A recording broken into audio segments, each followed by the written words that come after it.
Professor Federico. Thank you very much. Thank you a lot for the invitation. As I was telling to the colleagues at lunch, it's always a pleasure to come to Asia, to Thailand in particular. I have also collaborations in Taiwan, and so sometimes I do Thailand and Taiwan in the same trip, so I try to maximize the fruitful time in Asia. So I chose this topic because I'm working on it right now. This is a very preliminary work with a young colleague, a researcher, Dr. Zotti from my department. In fact, I'm dealing with my friend and colleague in Taiwan, Sun Cheng Tsai, with whom I have another paper, to become a co-author of this paper to strengthen the theoretical part of it. Because myself, I'm an empirical guy. Also, my younger colleague mostly works on the empirical part, so usually I find it fruitful to take on board a theorist to give some more on the theoretical background to the topic. So, and I hope this topic will be interesting. And there's a growing research on the impact of income taxation and on the consequences that income taxation can have.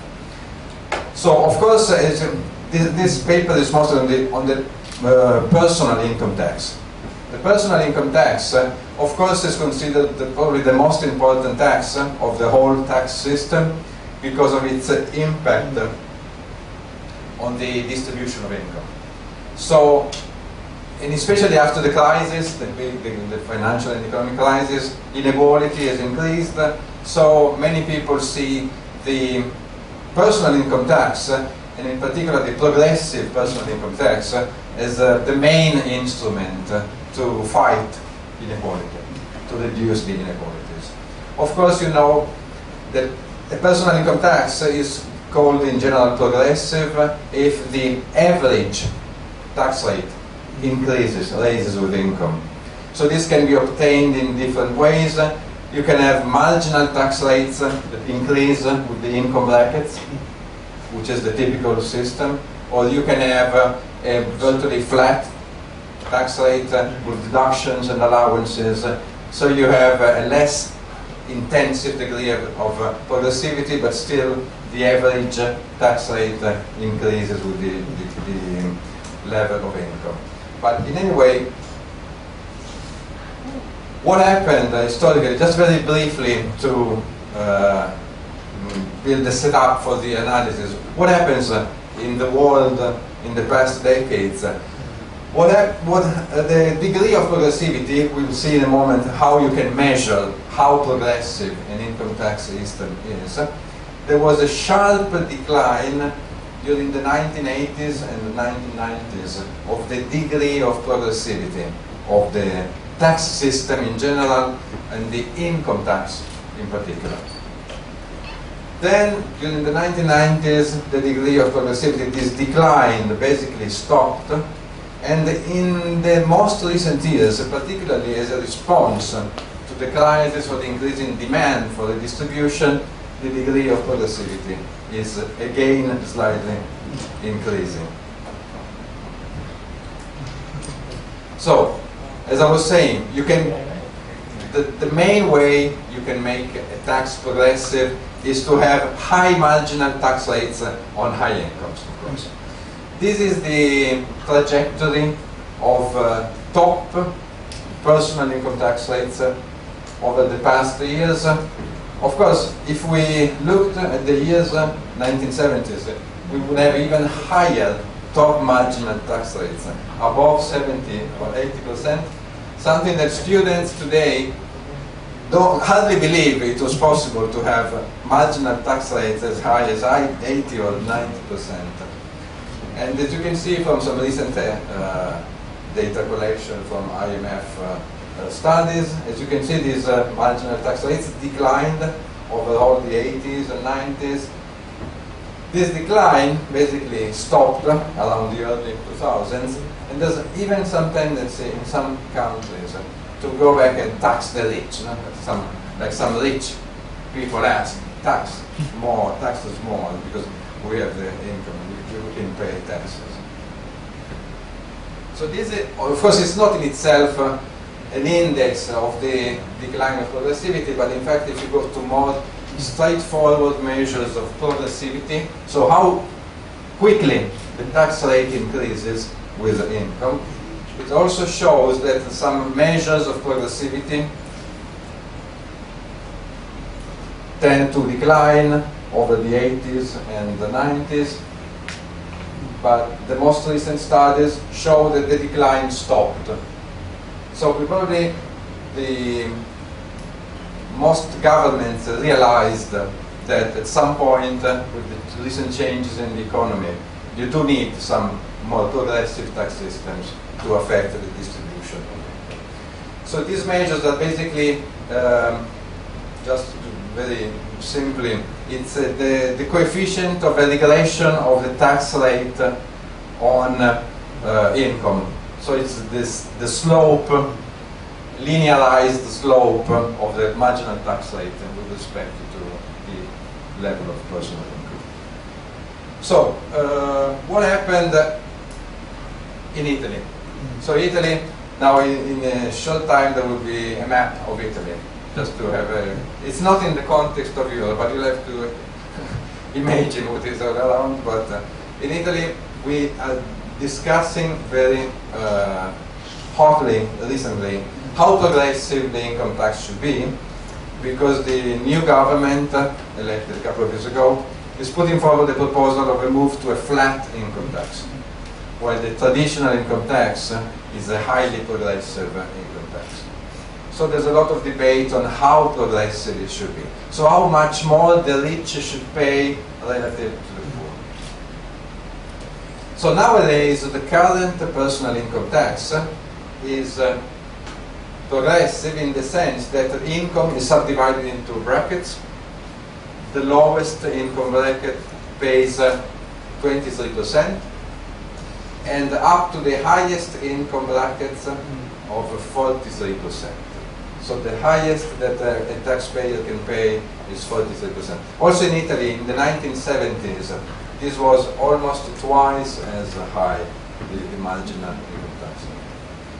What is interesting from my point of view, because I mostly study local government issues, is that even local governments recently have been allowed to set surcharges, tax rates, that add to the national ones, and they are themselves progressive.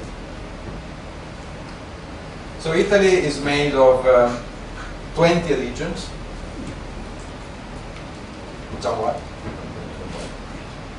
and 8,000 municipalities. So it's very fragmented, and both regions and municipalities can set surcharges from zero overall, some in the municipal and the regional one. It can go up to 5% on top of the national one. In fact, municipalities can set a surcharge of about up to 1%, but it can be progressive. So it can be 0 on the poor, 0.5 on the medium average, and 1% of the rich. And regions can set a surcharge up to 4%. Again, progressive, 1, 2, 3, 4%, depending on the income brackets.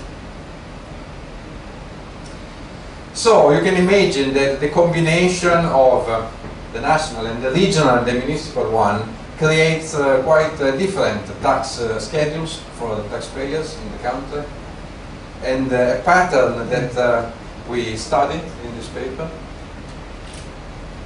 So this is basically, this is Italy.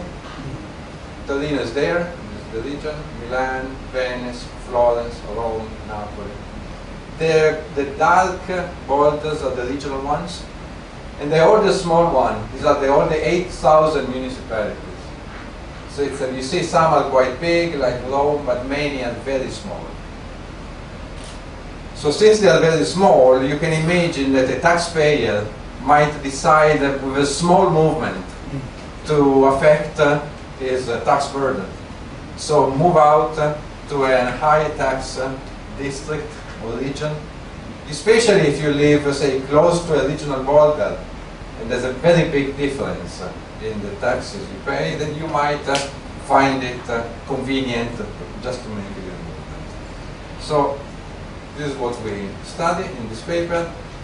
We ask, is this those differentials in the local income tax, regional, are they enough to induce people to salt?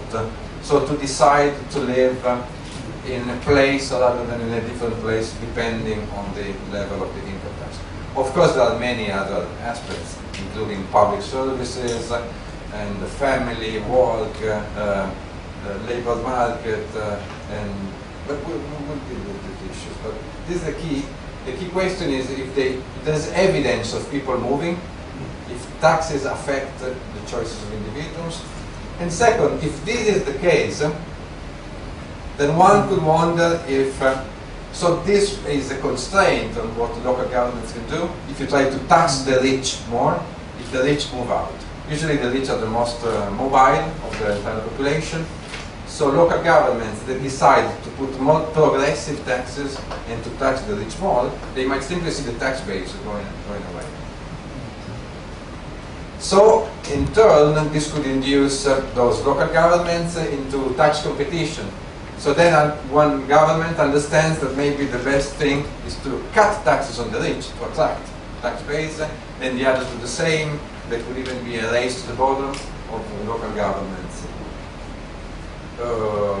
Of course, and then this goes to the final point. This answers a bit to what Professor was saying in the beginning. So a general lesson one can learn by studying local income tax. So is it a good idea to assign to local governments income taxes, like redistributive taxes, that are based on ability to pay, not on how much people get from public services, but on how much income they have? Is it a good idea to decentralize the income tax? Or maybe the old idea, traditional idea of giving to local governments benefit taxes, so taxes that are charges for what people consume, it would be a better idea. So wouldn't it maybe be better to leave the redistribution to the national government and more like market-related sources of revenue to local governments? So it's a very big, important decision that governments and tax systems must do. So who should be in charge of the redistribution function? In the traditional public finance wisdom for Maastricht is to leave redistribution to as high as possible, and local governments should deal with more like allocation efficiency issues. So you consume public transportation, or you send your children to school, and you pay kind of fees for those services. And maybe in Europe, the national government is not even enough for the distribution. You should go up to the European Union level for the distribution function. Because otherwise, even at the European level, people will move, the rich will move. There's evidence that the rich people don't like to pay taxes. Well, not the people who does, but the rich people don't want to pay taxes. So if you tax them in one country, there's evidence that the very rich, they switch, they move their incomes to other countries. Of course, so redistribution is best obtained if it's done as high as possible. So maybe the Italian idea of giving redistributive taxes to local governments might not be such a good idea. So what in practice we do in this paper, first we try to estimate how elastic, how responsive is the income tax base, and we focus on high income taxpayers because we believe they are the most mobile. Usually the people with low incomes, they find it difficult to move around their income. For the rich people, they find it easier. So we consider rich the people that have more than 120,000 euros, which I guess if I done my calculation right, would be about more than 4 million baht a year taxable income. Second, we try to estimate how local governments set their tax rates. So if they compete with each other, if they are interdependent, So if the decision by one government is affected by what other governments in the surroundings are doing, so what is usually a fiscal reaction function.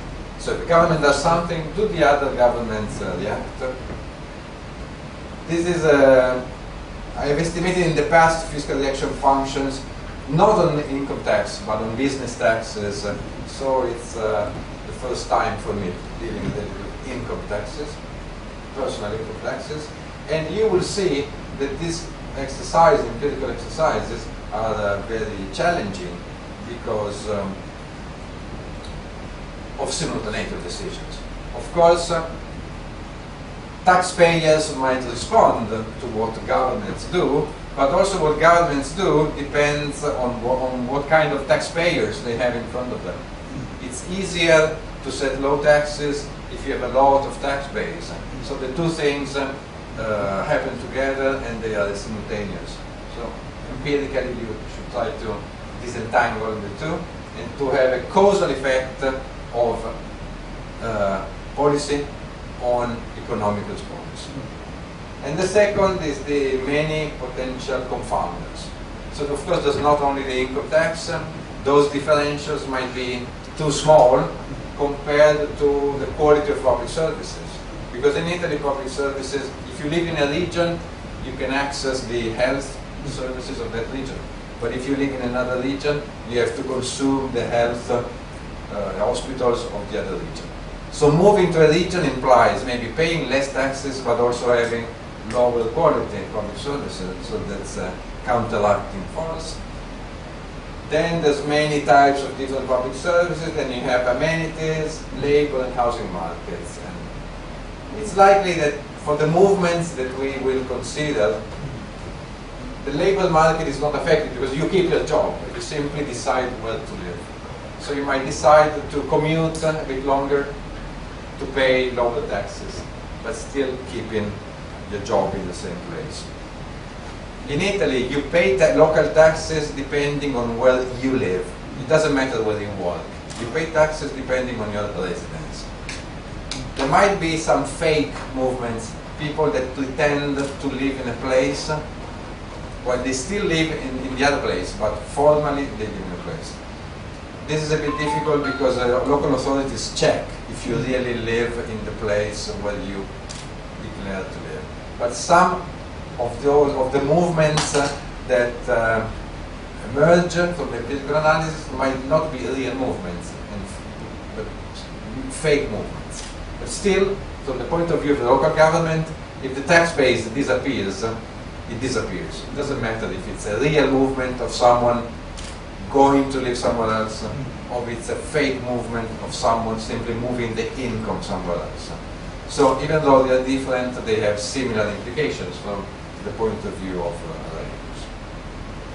So, just to summarize what we get from the empirical work, we get only some weak evidence that the tax base from high-income taxpayers reacts to local tax differentials.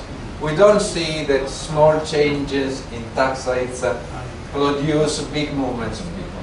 This is realistic, because even if those people are rich, it could be that the differential is not big enough. I mean, if you compare Italy and the Principal of Monaco, which has 10% flat tax on income, to a 40%, of course the difference there is huge. While in Italy, within Italy, the differential might not be large enough to induce a strong response. Still, we do get some response. But we also find little evidence of vertical externality. What is a vertical externality? Well, this is very important, because if you have a region, you have the state, the regions, and the municipality, they all tax the same tax base. So the same taxpayer pays money, pays taxes to the state, to the region, to the municipality. So what happens?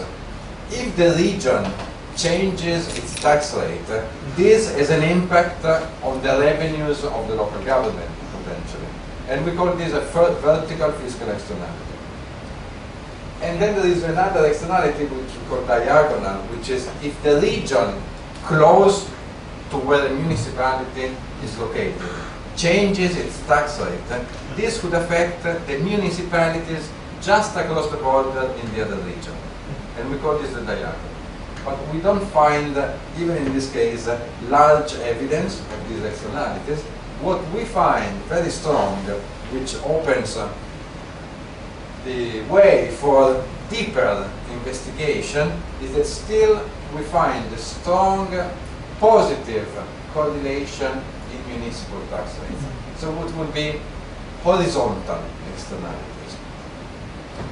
So even when you control for region level variables and shocks, observable and unobservable, still you see that the tax rates of local authorities, of municipal authorities, are highly correlated. But then the question is, if they don't compete with each other, because taxpayers are not too mobile, why are they interacting with one another? I will come back to this point. There is some process of imitation going on, which cannot be attributed to common shocks because we are controlling as far as possible the common shock. In some way, if a municipality makes some fiscal decisions, this tends to induce other municipalities to do the same. So they tend to co-move, irrespective of the lack of a great response of high-income taxpayers. So we don't believe that they are trying really to attract the taxpayers from one another, but there's something more inducing them to behave in a similar way. This is the summary of the results. So, in the rest of the presentation, I would very briefly refer to some recent work in this area. We have set up a basic theoretical framework to study these issues that I will briefly present. Then I will talk of some methodological aspects of the analysis of this response to the tax base, how to deal with the endogeneity of local policies, and how to deal with the estimation of a fiscal reduction function. Then I'll summarize some more detailed results, and then okay. If you have questions, if you're willing to talk, you can ask questions. So why studying personal income? Myself, I have mostly studied property taxation, business taxation, because this was the traditional way that local governments had revenues. But the recent decentralization of the income tax induced me to study the income tax, and there is some evidence that personal income taxes influence the location, so where people live. Particularly the high-income people are sensitive to the income tax. The model in section 2 gives a fundamental explanation of why. Why the rich are more sensitive to the income tax than the poor. The poor look more at other things, while the rich are more sensitive. So some basic microeconomic model with some hypotheses on the utility function is enough to generate the response of the rich to the income tax. However, the evidence that the rich people are sensitive to high taxes, there's not much evidence. There's a recent review in the Journal of Economic Perspectives, should come out this year, by Clement and others, showing the sensitivity of rich people to international tax differences. So the very rich people, scientists earning a high income, football players, stars in general. However, the evidence, there's not much evidence because you need a lot of data to study the issue. You need first information on migration patterns, so knowing where people lived before and after the change in policy. You need reliable measures of their earnings, of course. And in principle, you would need to know the fiscal structures at all possible locations in terms of rates, exemptions, special provisions. So you consider a high income individual in Europe, you should take into account how much taxes the individual would pay in Italy, in France, in Germany. So this requires a lot of information. And the second issue, the second problem is in terms of identification. So you need some kind of variation in the tax that happens in an exogenous way. So for some reason, in one location, there's a change in the tax system that is not accompanied by other conditions. Because if a government, say, raises taxes just to offer, say, better education or health, then it's impossible to identify if the effect is on the tax or on the change in public spending. So you would really need some exogenous change in the tax system that has nothing to do with labor market conditions and changes in environmental quality of place or public goods. So what the most recent studies do in order to identify in a causal way the impact of taxes on the location of individuals is, well, one possibility is a kind of a difference in differences approach. So assume that you have two localities, and for some reason there's a reform in one of the two.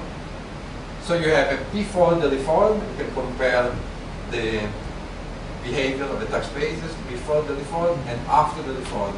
There's a treatment locality that experienced the reform, and there's a control locality that did not experience any change. So for instance, there's the recent work on Switzerland. Switzerland is a federal country. There was in one of the cantons, canton is like a big region, there was an income tax reform. The reform, by the way, was regressive. So it was helping the rich by reducing the top income tax rates. But while the other cantons did not do any reform of the tax system. So what Martinez does is she estimates whether the share of high income taxpayers in that canton increases after the reform using the other cantons as controls in a difference in differences approach. This is one possibility. Another possibility to study the impact of taxes on incomes is to do this pairwise origin-destination approach. So you need information on the rich people living in every region of a country in two distinct periods of time, and you estimate the number of how many people move from each location to any other location. So you have the whole matrix. It's like in international trade, kind of gravity models. Gravity models applied to income, personal income taxes, and they use a fiscal decentralization reform in Spain that affected different regions of Spain differently. So some regions raised the tax, some other didn't, and so you could use this approach. Or still another possible approach to study this problem.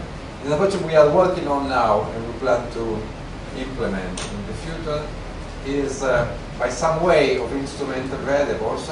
This paper is about Canada, again a federal country. So there was a reform that gave more power to tax income, even in Canada recently, in 2012 or 13. And the argument of Milligan and Smart is that some of the Canadian provinces could lower the tax because they were rich. They were rich in natural resources.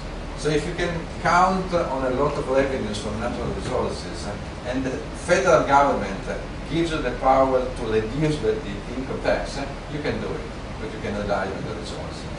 While the poor regions were not able to not rely on the natural resources. So you would expect a heterogeneous impact of the reform on the two provinces. Something we'll try to do in Italy. And of course, as usual, they find that they highlight very clearly that, of course, the income tax has two potential effects on the tax base. One is a kind of avoidance. I mean, if you raise the tax, people, even though they don't migrate, they might simply hide part of the income tax or make less effort, produce less income. So it's a pure avoidance without any shifting. And on top of that, there's the possibility of shifting, actually moving.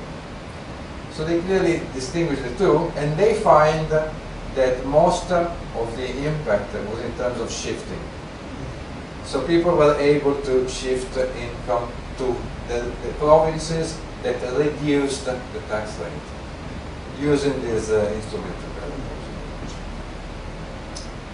So I would do only a brief presentation of the theoretical setup, just to give a bit more space to the empirical part. Okay? But the setup that we use to clarify the mechanism is one, but the other is based on this paper by Agarwal. The paper was in terms of commodity taxation. So it's basically an adaptation of that model to local income taxation. What is the structure? The structure can be called of multiple federations, because you have a whole federation, some regions, and in each region there are many municipalities. So it's like having a parallel structure of several federations, fiscal federations. So in each federation there is an upper level government, which in Italy is the region. We index it by capital R. There's capital R bar regions, 20 in Italy, 20 regions. Each produces a public good, GR. The public good has no spillovers in other regions, but it's a purely regional public good in a Summerson sense. Then in each region there are NR municipalities. Each municipality produces a local public good. G, M indexes the municipality, and in parentheses, this is the region where the municipality M is located. So the fundamental intuition of the original model of Agarwal was that a municipality can be, which is in a region, can be in the middle of the region, far from the regional borders, or can be close to a regional border, and the position, the location of the municipality within the region can be an important determinant of its tax policy. So, in this structure of multiple federations, there are households. The households there are mobile. The households have a utility function. Household individual is the same in this case, which depends on the consumption of private goods, consumption of housing, consumption of the public good produced by the region, and consumption of the public good produced by the municipality. So utility is defined over these two variables, index kind of private consumption, and these indexes public and good consumption. In Italy, most of the regional public good is health. Health provision is a regional responsibility. Most of the municipal public good in Italy is environmental services, public transportation, roads, schools for children, assistance to the poor, some social security. Just to understand what kind of goods we are talking about. So, of course, the regional and municipal public goods need to fund in some way their expenditures on public goods, and we assume that they are funded. This is a strong simplification with respect to reality, but by income taxes. So the regional income tax is indexed by I, R, capital R of Y, where Y is income of the individuals living in the region, and the municipal is I and R.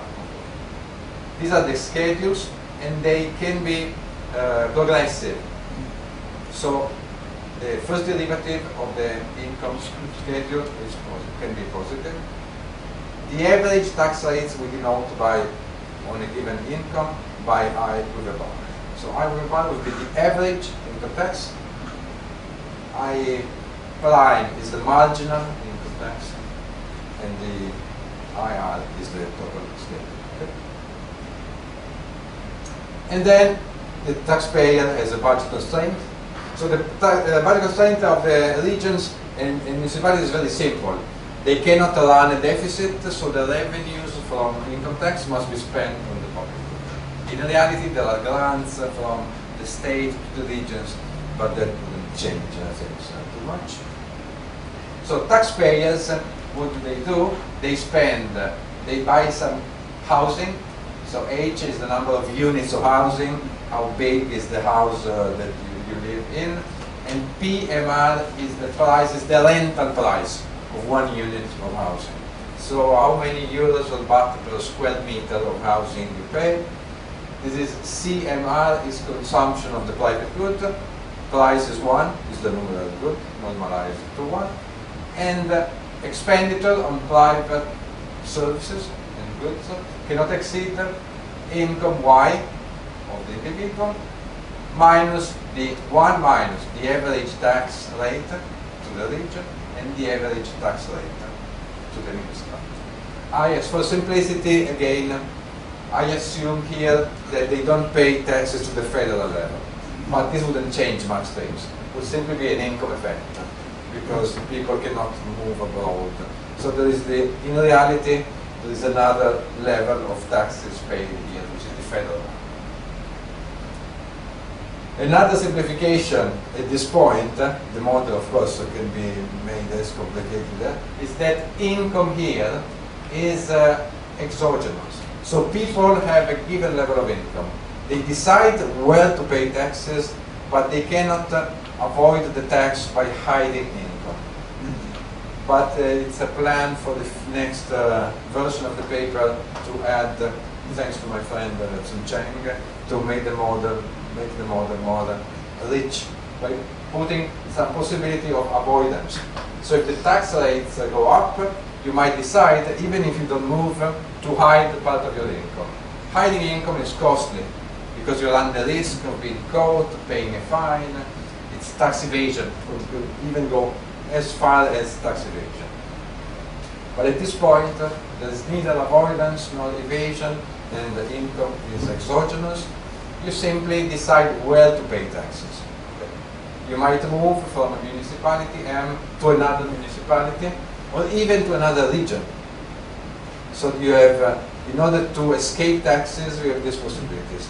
Move to a municipality close by, or move even to another region. So people maximize by choosing housing and private consumption. People maximize their utility subject to the budget constraint. This is the indirect utility function. This is given a precise form where, so if C star and H star are the optimal units of private consumption and housing consumption of the individuals, alpha, beta, rho, and mu are the parameters. And we might call this 1 minus average tax rate minus municipal tax rate is what in the literature is recently called is the average net of tax rate or retention rate. So it's how much on average you keep of €1 or baht that you earned. So after paying taxes. So K bar, 1 minus the average tax rate, we call it the average net of tax rate. The higher it is, of course, the more you keep of the money that you earn. And if in this framework of regions and municipalities, households are perfectly mobile, it's not necessary to assume that they are perfectly mobile everywhere in the country, but just to say in the local labor market. Say they live in a metropolitan area and they decide where to live.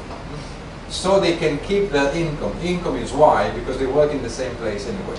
They simply decide whether to live in the north district or in the south district of the city, and where to buy housing, and where to consume the public services, G, R, and GM.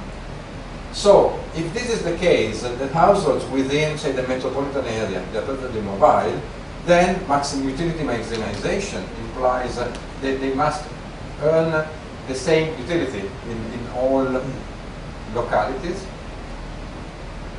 What happens? Housing market must clear in all jurisdictions.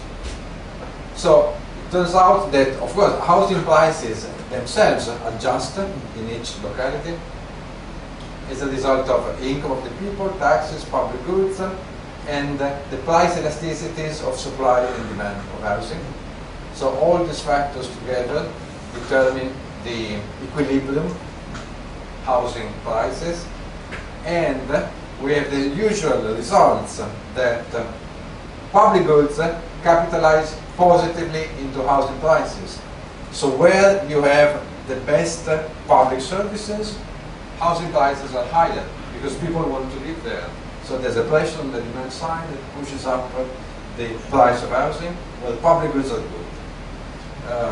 When you have good schools, people want to go and live there to send schools, so this is capitalization, while income tax rates capitalize negatively into housing prices. The higher the income tax is set by local governments, the lower the equilibrium housing price. And if we focus on the choices of families within this equilibrium framework, and compute the marginal rate of substitution between housing prices and average net of tax rates. So people have to choose whether to pay a higher cost in terms of housing in some localities against the benefit of having a higher net of tax rate, so lower taxes. So people, when choosing the location based on their preferences, they exchange the price of housing for the public goods, for the tax rates that they have to pay. And given the hypothesis that we have done on the utility function, with that non-homothetic utility function, we find that the marginal rate of substitution between housing prices and net of tax rates is positive and is increasing in gross income wide. So increasing in gross income means that rich people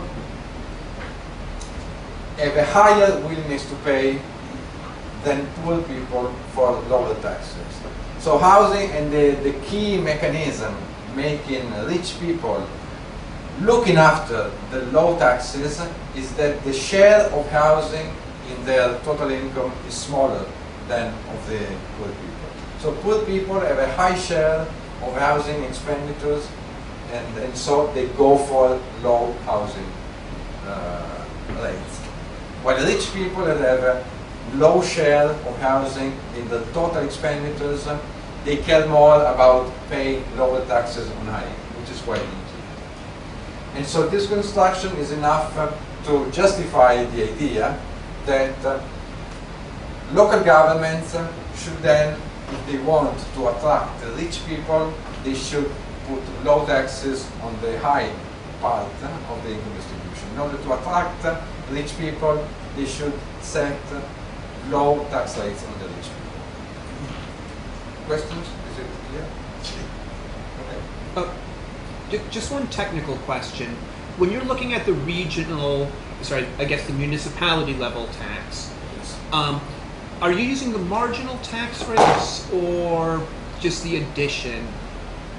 I'm using the average tax rate. Okay. Because in principle, the location decision of a household should depend on the average tax rate. Mm-hmm. So when I decide where to live amongst many possible localities, I look at the average retention rate. So if I earn $100,000, then I would know how much I will keep. And in a sense, I'm not looking at the decision at the margin of how much I earn. Because the idea is that my income in a way is fixed. So I look at the average tax rate. In a more sophisticated model, also the marginal tax rate would play a role. Because then the individuals also decide how much income to produce.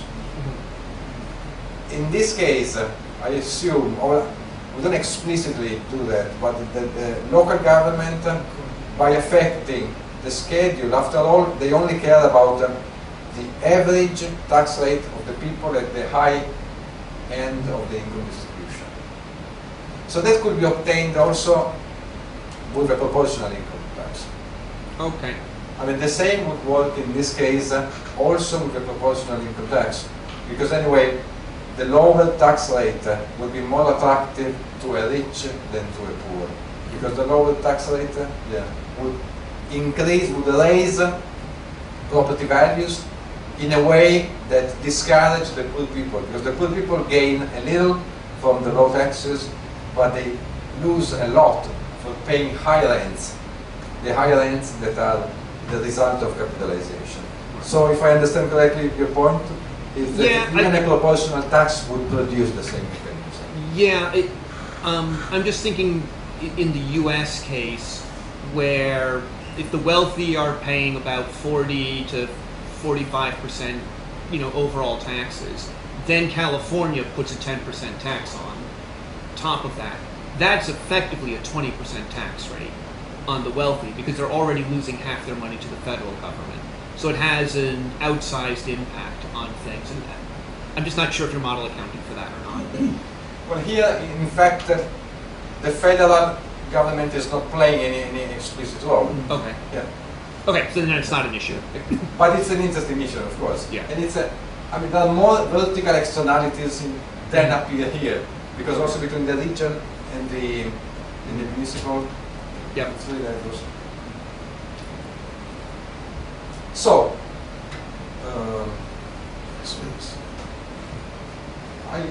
how long? Still, you can go. So, in terms of empirical approach. So first we want to know if actually the rich people move in response to tax rates. Another advantage of focusing on high income people is that for high income people, the average tax rate can be approximated to some extent by the top marginal tax rate. Of course, it's not the same, but the higher is the income of the individual, the closer is the approximation between average tax rate. The fact is that we know for each locality the marginal tax rates, but building the average tax rate is more difficult first, because we should know the exact distribution, and poses a harder, more difficult problem of endogeneity, because people choose what is the level of declared income.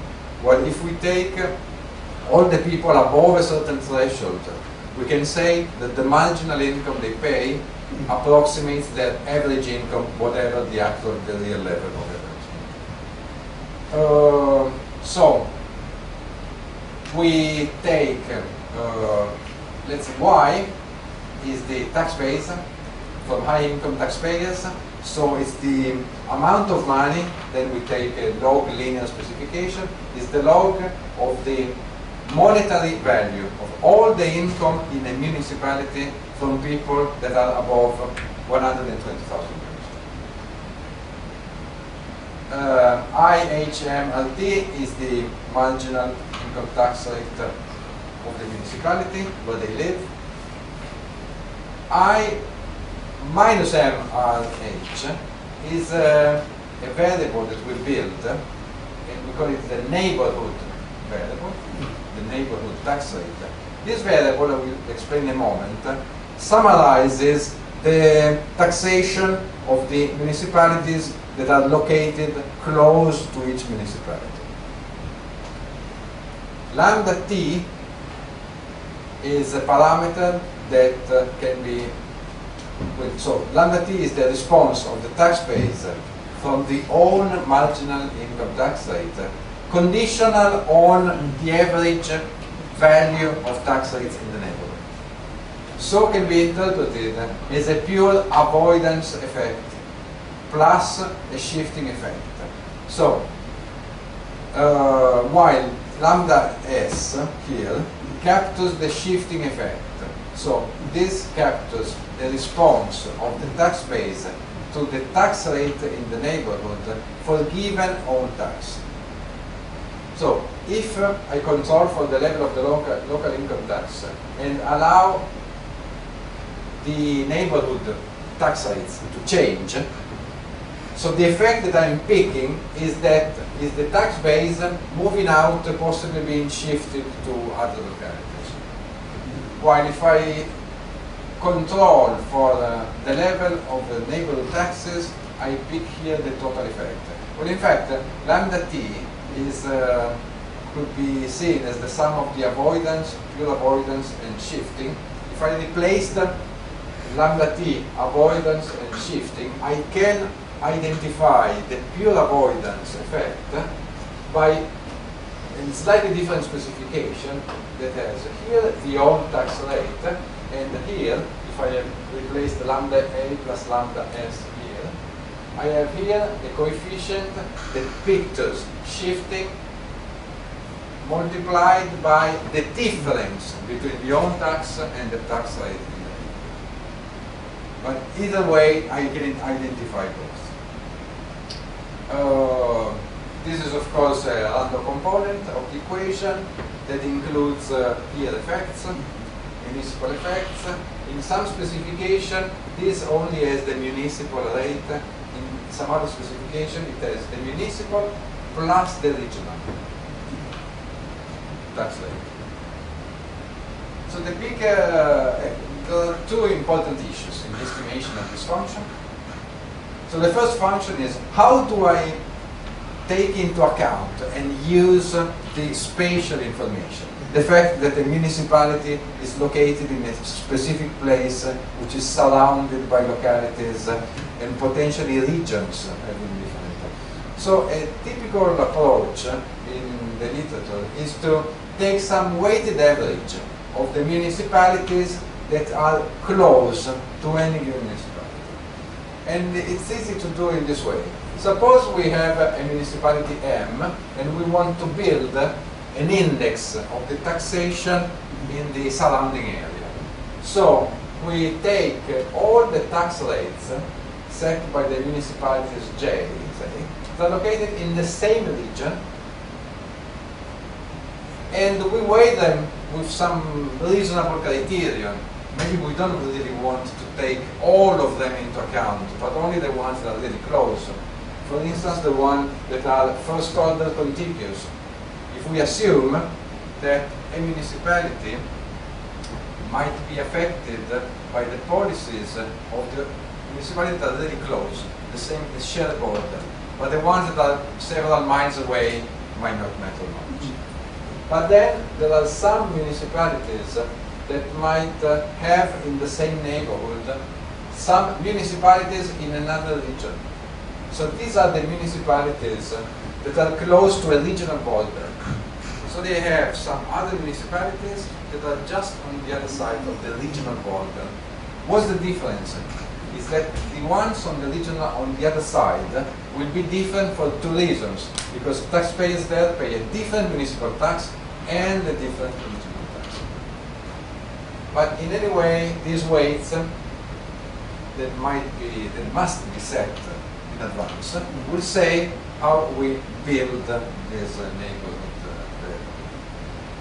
This is the first specification issue. And the second is that the tax rates, both the old tax and the ones around, are endogenous in some way. First, because there might be omitted variables that influence both taxes and tax bases. There's a shock to the locality, there's a big firm that had an establishment there, they shut down, and so you have both a shock on the tax base, the government needs to react in some way, so they will move together for different reasons. not for explicit intentional policy reasons. It might be an environmental disaster that implies both different tax rates and different tax bases. Or there may even be a problem of reverse causality.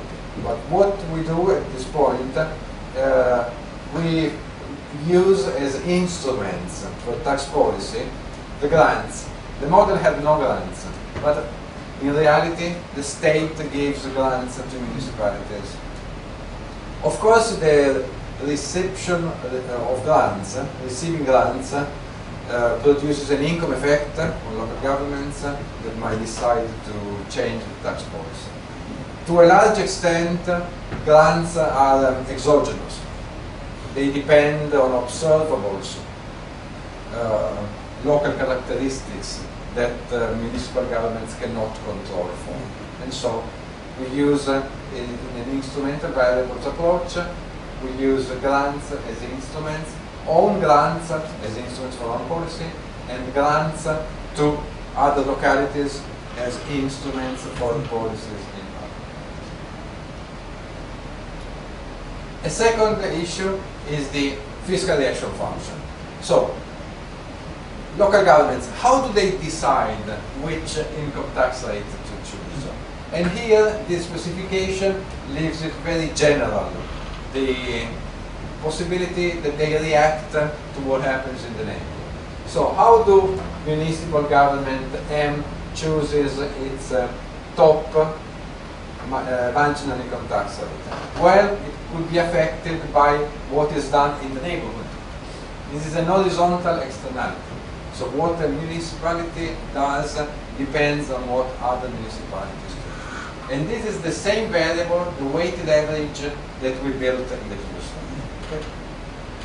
Then it might be affected by what the regional government does, because regional and municipal governments insist on the same tax base. So what the municipal government chooses might be affected by this parameter phi, by what the upper level of government does. But then there's a third possibility, the diagonal externality. So I'm a municipality in one region, but also what the nearby region does would affect me. Suppose the nearby region decides to do an aggressive income tax reduction. So taxpayers might move to the other region. So even the municipal government loses tax base because the taxpayers move to the other region. Plus there are other determinants, controls that we can vector X. So this is a flexible specification. How do we estimate an equation such as this one? This is a pretty complicated equation to estimate, because if one would assume X is exogenous, and with respect to the municipal government, one could say that what the regions do are exogenous shock to municipality. In the sense, regions move first in a Stackelberg leader approach. And so municipalities simply react in a second stage what regional governments do. But still there is a problem of simultaneity of these two decisions. Because it's true that the municipality looks at the neighbors when choosing what to do, but the same for the neighbors. They look at what you do before making the choices. So if they are simultaneous, this is the problem. You could do, I won't spend much on this, but you can estimate this by maximum likelihood if you write this in matrix form and basically invert the system, but you need strong assumption on the strong distributional assumption on the error term. So recently, it's been a little more popular again here to look for instruments for these potentially endogenous variables. So you assume the regional level variables are exogenous, and you look for instruments for the neighborhood variable. Again, exogenous grants.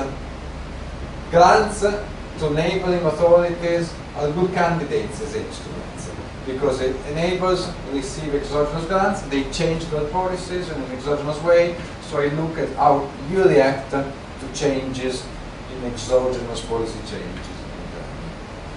This is, say, the traditional estimation approach to this reaction function.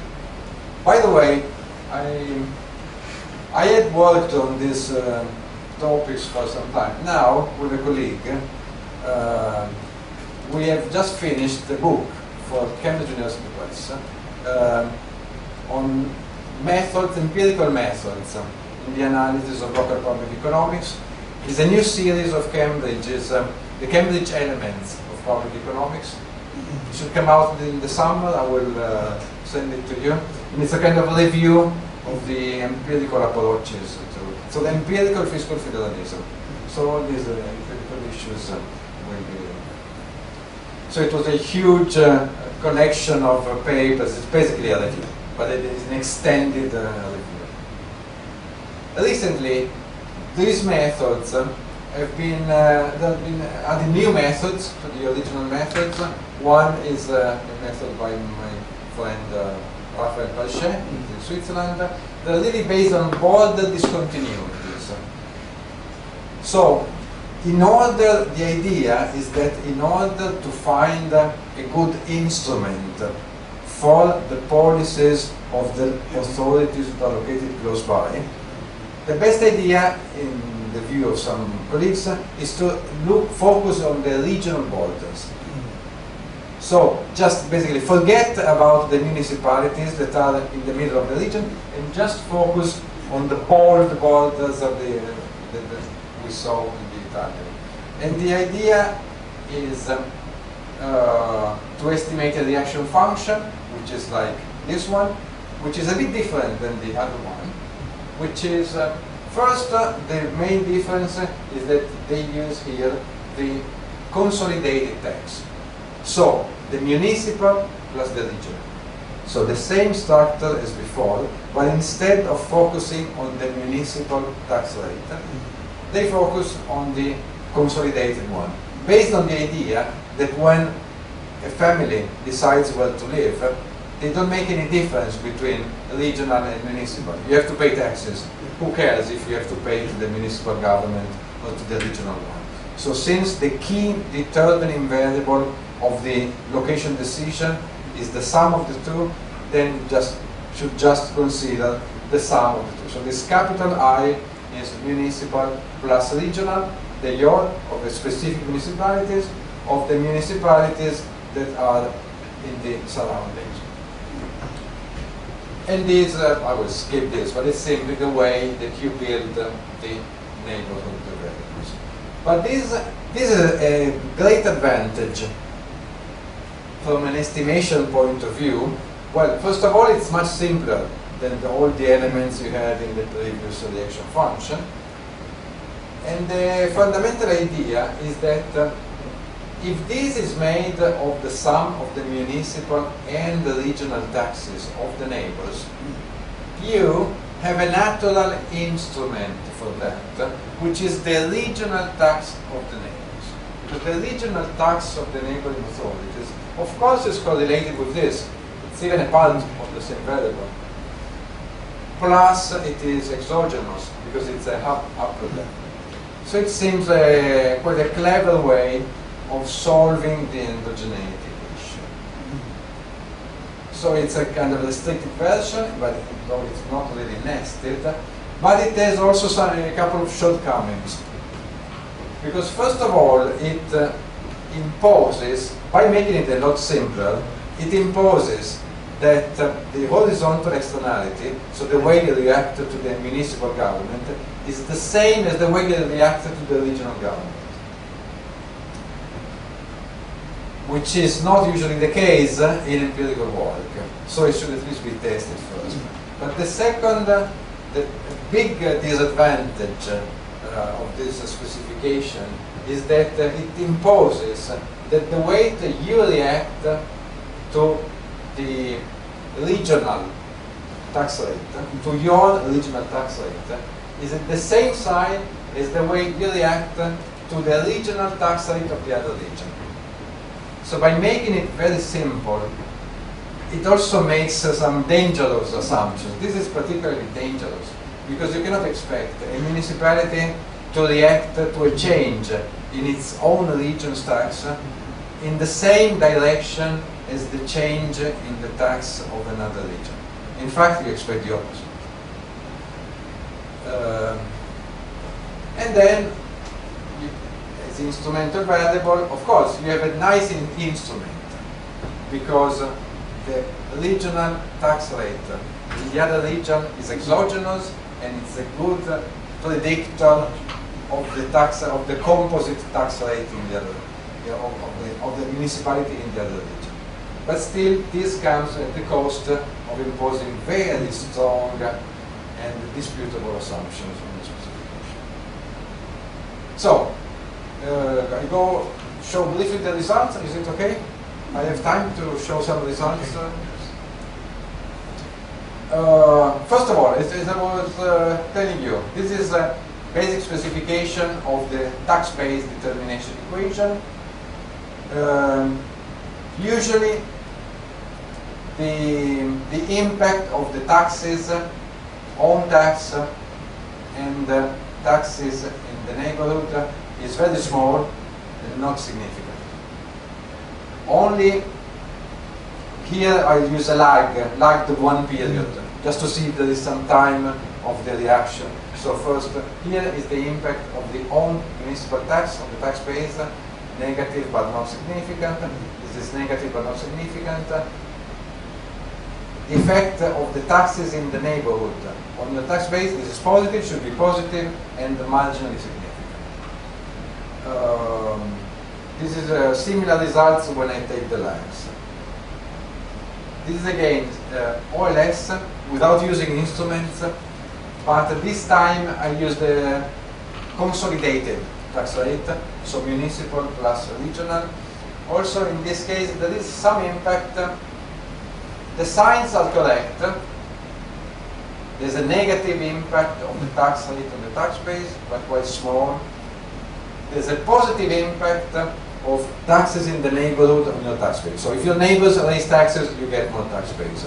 But the coefficients are still quite small and not highly significant.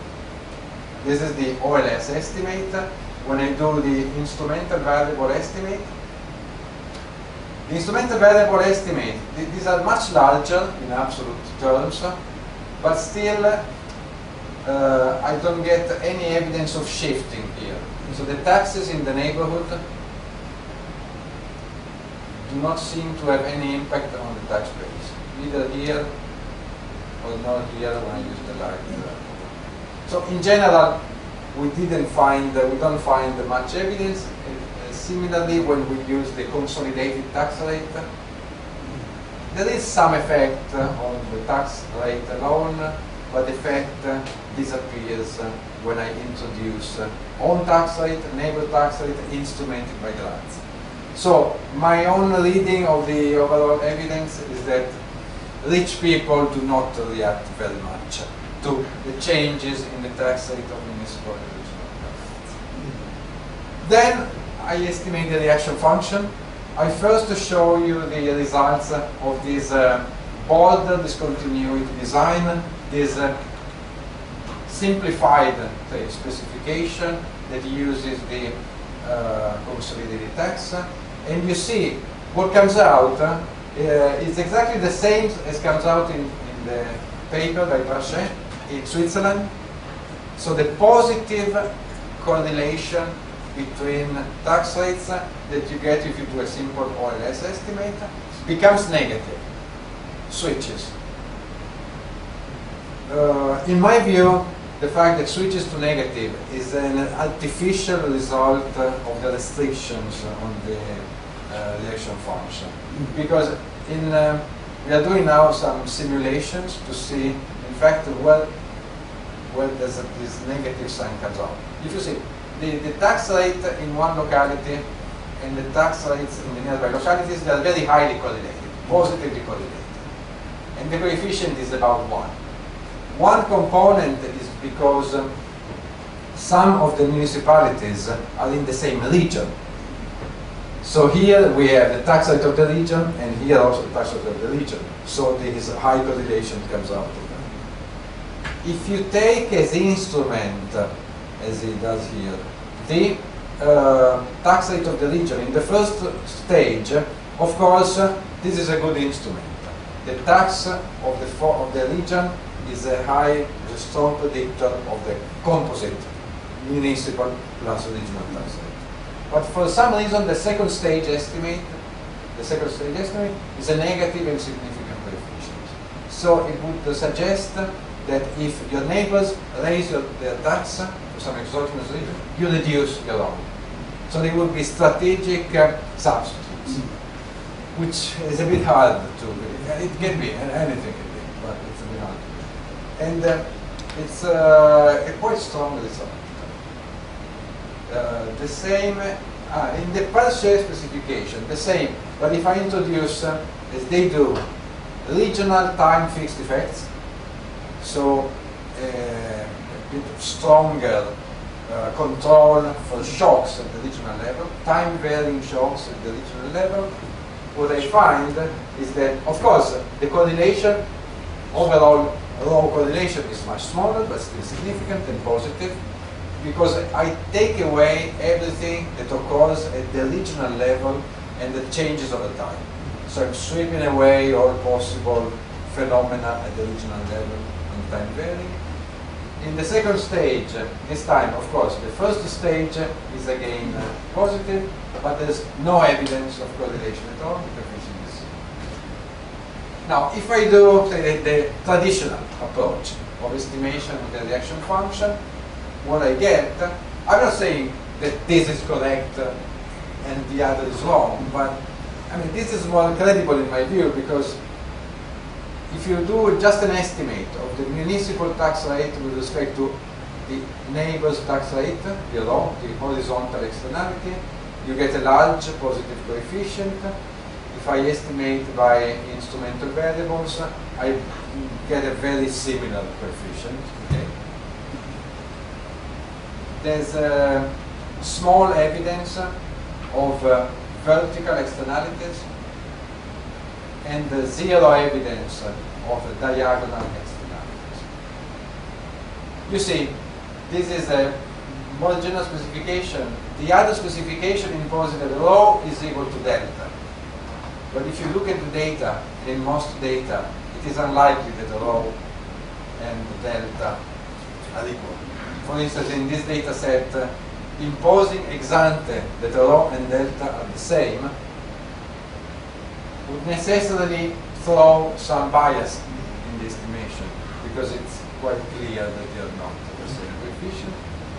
If I do the same estimates with, again, regional time fixed effects, allowing for those time varying shocks at the regional level, the coefficient is smaller, but still I always get evidence of some positive correlation, which is the standard evidence. For some reason, geography matters in the sense that authorities that are close, they tend to imitate each other, affect each other in some way, have some impact one, positive impact one.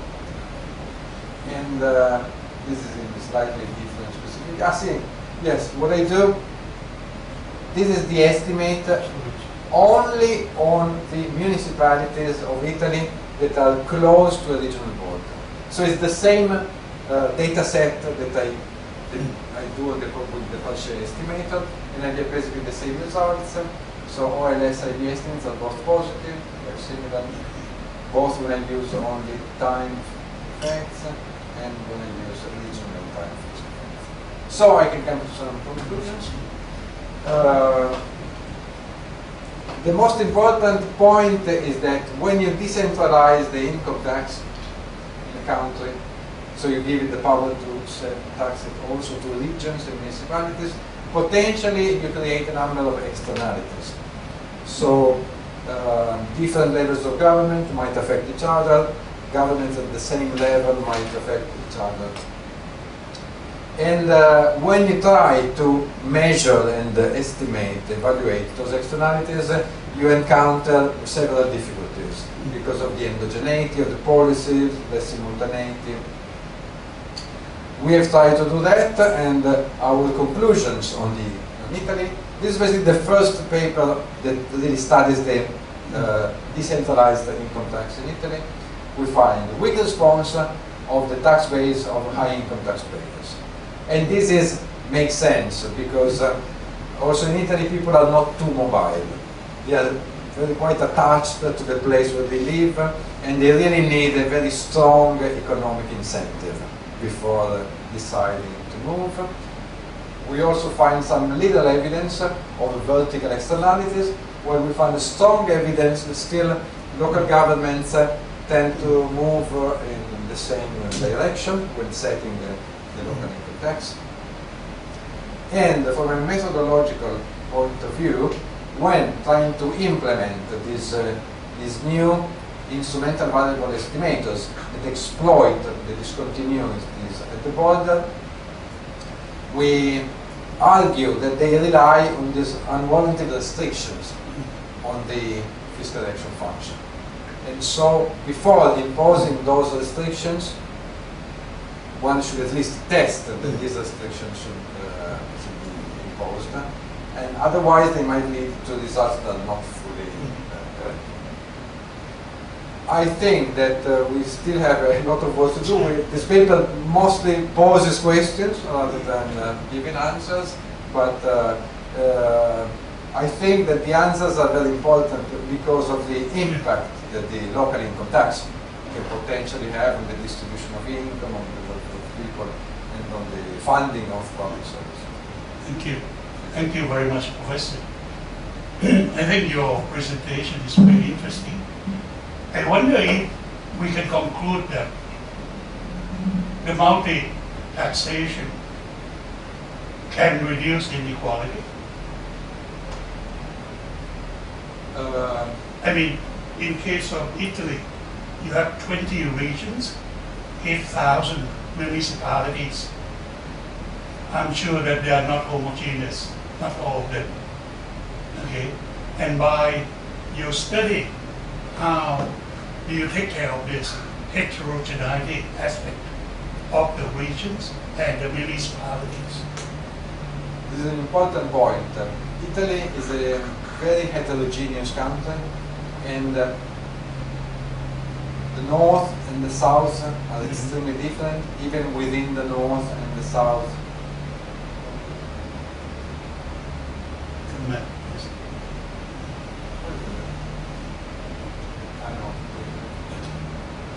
Even within the north and the south, there are many differences. Given the local income tax, traditionally this is the rich part of the country, Piedmont, Lombardy, and Veneto. These are some regions which are very different from the others.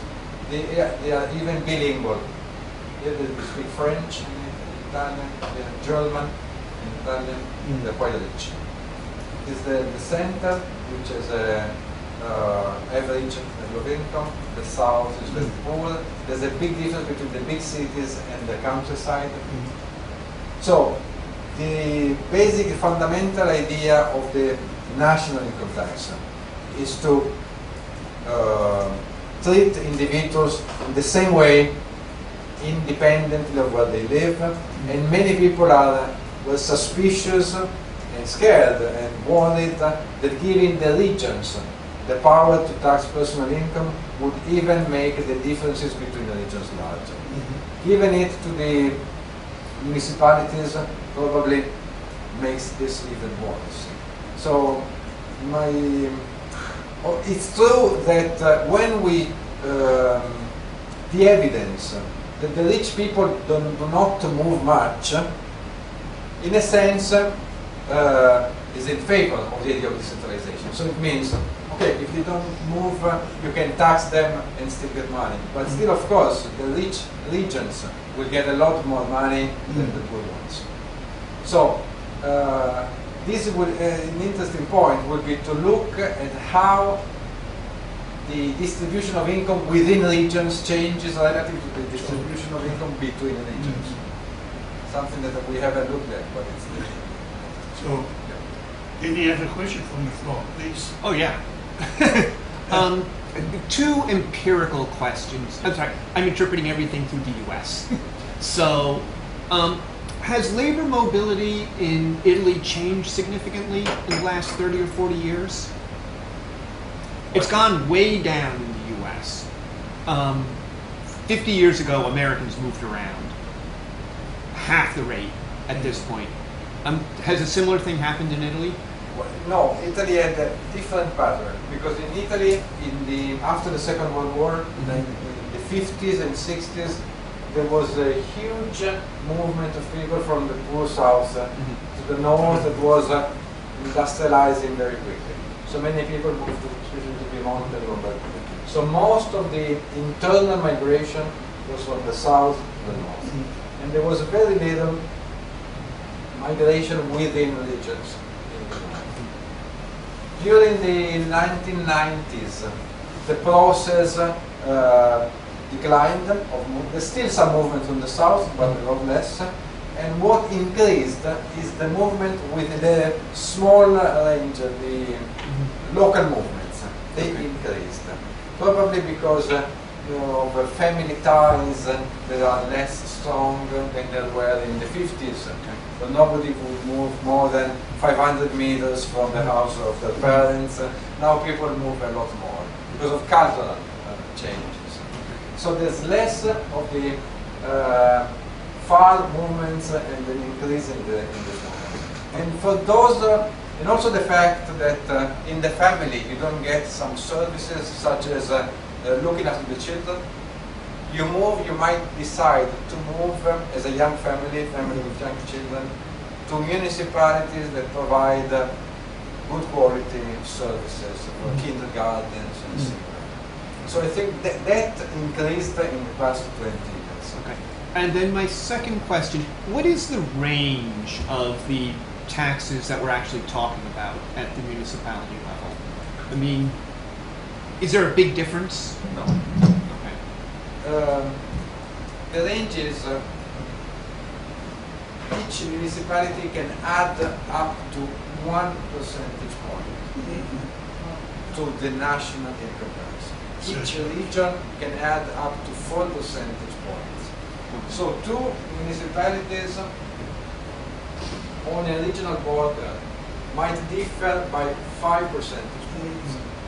So if you earn an income of 200,000 euros, the difference in annual income taxes would be of 10,000 euros. Okay. So $15,000. Right. If Okay. you earn $150,000, Okay. I was wondering because it's not huge amount. yeah, we get much bigger disparities in the U.S. and so, but also I think in the U.S. that there's a fairly broad acceptance that the wealthy, do move around based on taxes. But it sounds like it's larger difference. Right, but it sounds like it's at least in part because of a much larger difference. So in terms of baht, if you have 4 million baht, you would have 200,000 baht. I don't know if you consider it large enough to consider moving. Would 200,000 baht a year large enough difference to change residence? I don't know. Okay. But this is the order of magnitude. Yeah.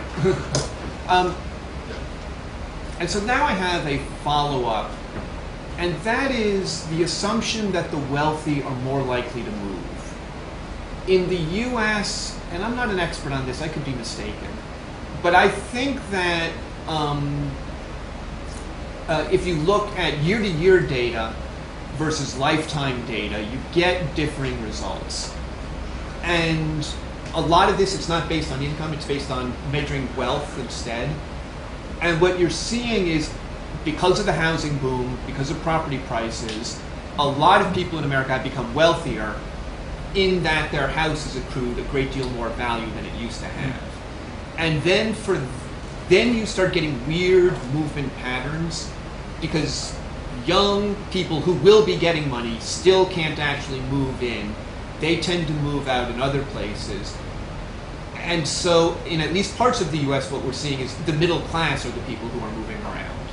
I'm mostly thinking of California, because this is the one where I recently read a paper on it. But the wealthy aren't leaving. It's the middle class who are much more likely to be moving, and in one direction, out. But that seems to repeat itself in other parts of the U.S. Yeah, you're right. The housing market, here we model it in a very simple, stylized way. So basically people have no capital gains, all the renters, they pay rent, and according to the life cycle, very young people might be very mobile, just after being graduated, and all the pensioners, It seemed to me, at least in the U.S., wealth is highly correlated with age. Income also less so, but also. And age is correlated with not moving around as much. So I'm just wondering whether you incorporated that in, or if it's even an issue. It might not be. No, it's an issue in the sense that we have some, I didn't talk much about the data. We have some synthetic data on the distribution of income. We have nothing on wealth. Okay. So otherwise it could be one, we could not talk about that. But we tried also to test the elasticity of other people in different parts of the distribution. Because one could argue, there was literature on the US too, that people go after welfare provisions, minimum income or subsidies. So and those people might be very mobile. If you don't even go for the housing subsidies, you don't have to pay the rent yourself. You just go to the state that provides the most generous system. So the state becomes a welfare magnet. So that was the. Yep. So the poor people could be highly mobile. But when we tried also other, it's more difficult in this framework to build an average tax rate for people in different parts. For the rich people, you can use the approximation of marginal and the average tax rate. But still, testing on various parts of the income distribution, my view is that in Italy there is no part of the distribution is highly sensitive. But it's, in my view, it's because of the small differential. Right. Because 5% is the maximum differential you can get. But in most of the other circumstances, the differential might be a 1, 2, or 3 point. So is that, or it might be even less. So for those differences, it seems unlikely that it's enough to consider moving elsewhere. Still, the question remains, in my view, is why then you find this high correlation? Not only in the tax rate, but also in the shape of the progressive schedule. We did also that. There seems to be some kind of imitation in how they build the progressive income tax. It could be because it's a signal in a way that mayors send to the people how they tax. And if other people have chosen a similar taxing approach, then it would be easier for mayors to make some taxation of income in this shape, etc. Any kind of information. What percentage of Italians pay the highest marginal tax rates? It's very few. Above the marginal tax rate is above 75,000 euros. We use 120,000 to avoid using those people that might react, jump from the highest to the lowest highest. It's few percentage points. I don't remember exactly. Okay. Okay, so it's not a lot. No. No, I'm thinking like the Nordic countries where like everyone's paying the highest rate. No, not at all. Because the average income, taxable income, is around between 30 and 40,000 euros. So this is about twice as much as average income. So it must be less than 5%. Okay. Any other question? Please. If I understand correctly, is it true that the income composition of the basically top 1%, which is probably people earning more than 20,000 a year, has been more and more towards this increasing share of self-employment. Self-employment, income from self-employment, for instance, household businesses, this kind of thing. And I'm wondering, because I don't know how the personal income tax system in Italy works. For some countries, these are taxed as corporate income tax, perhaps in PAT. So maybe I wonder if perhaps, if it's the case that it's not included in PAT, perhaps adding some elements of PAT variations across. Sure. No, it's a very important, interesting point. Some people have an option to switch and to declare their income as corporate or personal. I don't have information of self-employed. We only have from income declarations. We don't know the source of income. Right. we could control, and I actually asked my colleague to check the economic structure of the municipality, because that could be a predictor of how many people have that source of income. But of course, that would be something very important to control, because it also influences the degree of mobility of individuals depending on the source of income, the possibility of avoidance of switching to other forms of declaration, right. and also potentially produce instruments for indigeneity. Because if I can control for, in fact, the decentralization of the progressive income tax, and so the possibility to switch to progressive taxes was in 2012. So we have a pre and post reform. By interacting it with some characteristics of the underlying structure of the tax base, could be a good instrument to explain how local governments react. Did the federal government also decentralize corporate income tax? Which tax? The corporate income No, tax? no, that remains. So that yes, that remains a national one. And what local governments have, they're not explicitly treated here, is the property tax. Of course, property tax taxes a different source of income, but could distinguish the rich from the poor of the municipalities in terms of availability of tax base. This is from business, which is exogenous. Some are rich and some are poor, even though the grant system accounts for differences in property tax. Professor, do you have the figure of Gini coefficient of these different regions? We could compute it. Is there a wide different sizes of Gini coefficient? Presumably there is a large. What is the highest and what is the lowest? I don't know, but we could compute it. Even though we don't have detailed data, but we could. There's a procedure. A colleague of ours has done something like that. You mean this could be measured before and after the different points in time to see, as you were mentioning earlier, at least what is the impact of this of the reform? Yes. Also, do you think that the level of income of the high income tier, 120,000 and above, right? Yeah. I think the different level of income from 120,000 per year would have a different behavior or sensitive to different tax pattern. They will react differently because I think economically speaking, if their income is very high, the marginal utility of incremental income would be very low, and they don't bother to be taxed more. And that's why this range of income, I think it matters. Yeah, but with a small, I mean, the tax differences just don't seem that large to me.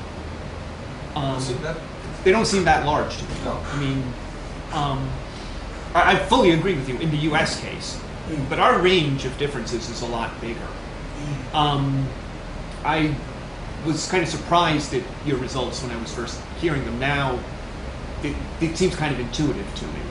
You know, I don't think the wealthy care. I'm going to pay an extra 2 or 3%. Yeah. I don't think they care much about that because they're wealthy. But if it's 20%, yeah, okay, I'll go to the effort of evading it, which is actually what I assume everyone in Italy does. But No, but these people also meant to give a candid kind of reply to the worries that people say, what do rich people move if local governments can tax? In my view, too, I agree. It makes sense that 2 or 3 percentage points and the rich would not matter too much. What they would matter a lot is the amenities of the places where they live. that The rich care about a lot about nice amenities, environmental quality, a lot more than the poor. that actually strikes me as very intuitive as well. That they're going to be looking at the public goods. The possibility of moving to airports or other places in an easy way, high-speed trains. See, I don't know how to measure public goods. Well, sorry, you know how you do it with The expenditures, big issue in empirical public economics is that it's very difficult to get nice proxies of quality of public service. There was a fantastic measure for the UK that I exploited in my PhD. It was the evaluation of performance of local governments that was in place in the 90s. But then it was so expensive to do it that even the UK government decided to stop it. It was fantastic because it was an evaluation of the quality of local public services. It was unique in the world. yeah, I went back to the U.S. for the first time in 3 years, and it's always because I missed the U.S. And I did the stupidest thing I could. My second day, I went to get a new driver's license. And by the time I was done, God damn, I want to go back to Thailand where I could just bribe someone and get one. Just, public services are so variable in what you're actually paying for and what you're getting. But I assume that's true in Italy. So public expenditures cannot be used as an Yeah. indicator, of course. And you can use some, go back and use some hedonic approach in terms of values of property. But it's a missing part of course, an important missing part of the story. If we know more, we have some indicators of health provision, quality and health provision, waiting times, and so. And health is important. For local elections, do politicians run campaigns based on comparisons to other regions and other places? Yes. Okay. So then there are definite differences.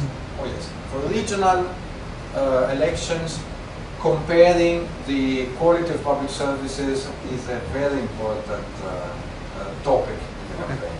And the second one is local taxes. We will reduce taxes and we promise to at least not to increase taxes.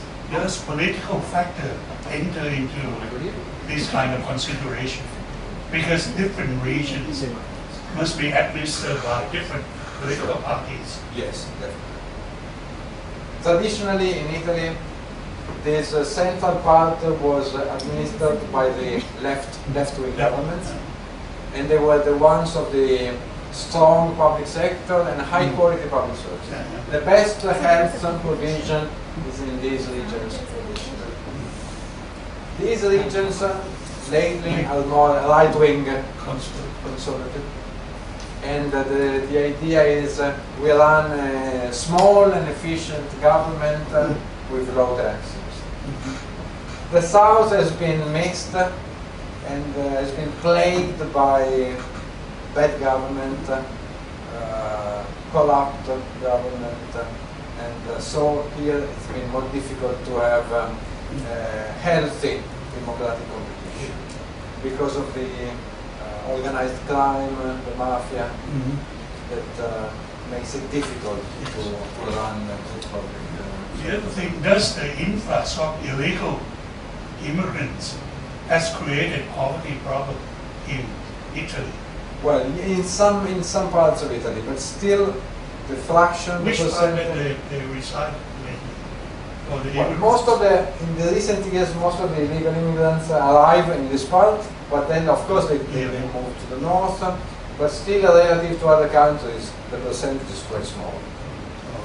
It's a political issue because some politicians pretend that it's the big problem, while relative to France or Germany, it's still a minor problem compared to most of the poor people. They are Italian residents. Is there any poor Italian poor?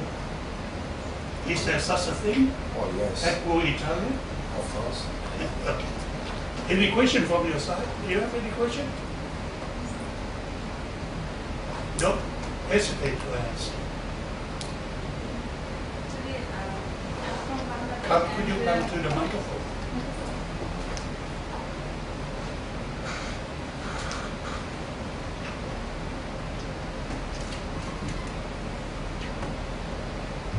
Thank you. I'm from Bangladesh, and in our country there is different type of taxation, and your country totally different. That's why I don't have any more to say. Yes. But very nice presentation, and I didn't understand everything. So, Is just a side question. Is the capital gain tax capital gain? No, capital gains are taxed separately at very low rates. It's not part of the personal income tax. Personal income tax is labeled as a capital income, but only part of it and only current. So actually the PAT only captures just a small fraction Of the total income. Yeah. No, well, still it's quite a large fraction. Yeah. But of course, capital gains can be very large in some years. They were very random, erratic, but they are not considered here. And there was the inheritance tax. Inheritance tax has been now is very low. It's only for wealth above a very high level. In some countries, they've done similar analysis of the inheritance tax. So to see if people, when they grow old, they become old, they go and live to the places where the inheritance tax would be lower. But there's not an issue here because most of the people will be exempt from the. Also because most of the wealth is housing, is properties, and properties are not evaluated at the market prices, but cadastral values which are very low compared to market values. That's why the revenues from the property tax are low compared to the huge value of properties in Italy. Well, most families own houses, the houses where they live, plus other houses. So that could be a very important source of revenue for local governments. But any government that would try to propose a switch to market-based valuation of properties would definitely become very unpopular because of the distribution of. So that's a taboo and no government can. You know, there's a saying that tax instrument has some limit, particularly when anyone wants to raise a tax, because raising tax is politically unpopular. No one like it, and it might be a constraint for the decision maker to, bridge the gap of inequality, because you cannot tap, income from the high income group. Do you agree with that?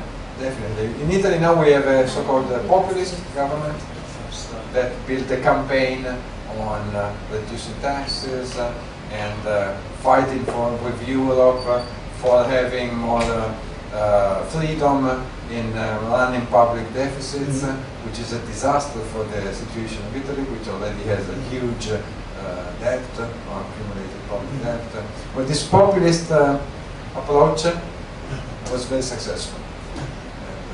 It's a short-term, myopic propaganda that tends to be successful among people who don't like to pay taxes, don't understand much. In Italy, the level of education is not as high as one would expect. A recent research showed that most people cannot read a newspaper article and understand it, and then really understand what it says. A typical average newspaper article. More than 0.5% of the population. So of course they believe the populist promise of less taxes out of Europe, because in Europe they are bad, they don't want us to choose the policy that we like. But also in other countries like the US, populist is quite popular. Yeah, I just don't think that's actually a bad thing. So. Also, Professor, if anyone want to get hold of your article, your research. Article is preparation will soon be available, and I will send it to you. Okay, thank you. Yes, sure. Yeah. Any other question, please? No more? Well, if not, let's just give appreciation for the presentation. We hope that we will welcome you again some other time. ขอบคุณมากครับ ขอบคุณมากครับ Thanks so much. Thank you.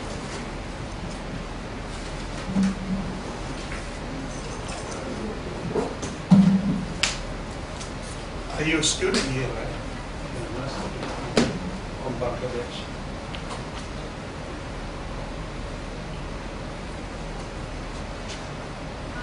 Last semester, we had a friend from Milan. Very from Yeah. Same semester. So we talked about we learned something about Italian things. So we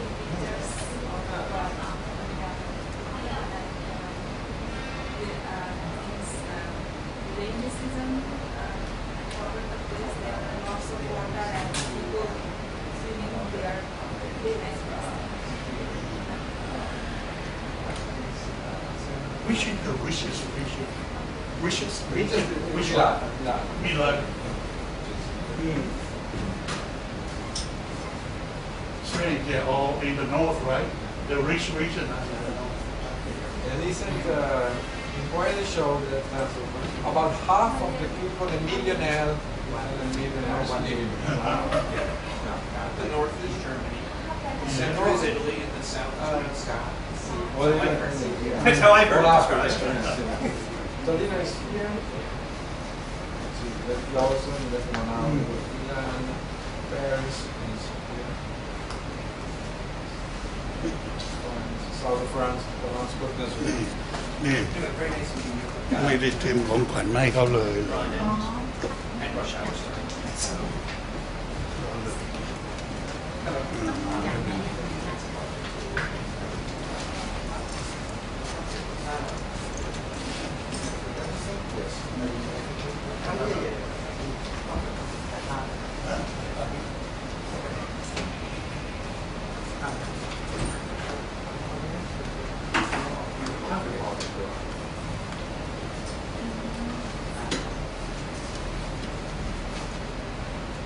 One, two, three. Okay, nice. Thank you. This way, please.